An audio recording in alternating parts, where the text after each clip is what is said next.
Thank you, Your Excellency.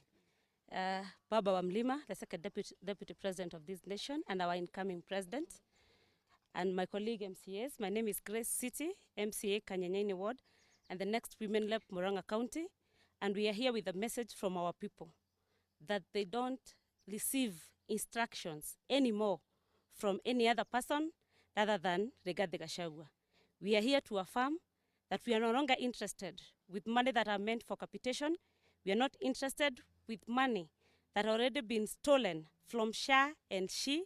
We are here to affirm and to make our message clear from our electorates, from the message, from the, in the spirit of Kuskiza ground. In the spirit of Kuskiza ground, we have listened to our Murang'a people, and their message is very clear, that Rigathi Gachagua, we are going to take any instructions from him, and we are not following any other person kwa Mlima apart from Rigathi Gachagua. Where you will take us, it is where we will go. The thread you will show us are the ones we will follow. And your people, Rigathi Gachagua, will be our people.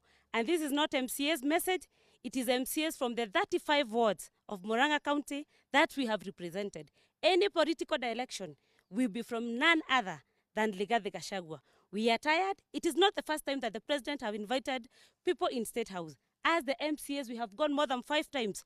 But what we get is only a small bribe and a lot of lies in one bucket. It is no longer interesting. It is no longer funny. Our people of Murang'a have one message. It is one term for President William Ruto, and the election will be from none other than Rigathi Gachagua. Thank you so much. We love our Murang'a people. Message yenu tumefikisha kwa mheshimiwa. Asante. Ruiru to conclude, wacha Ruiru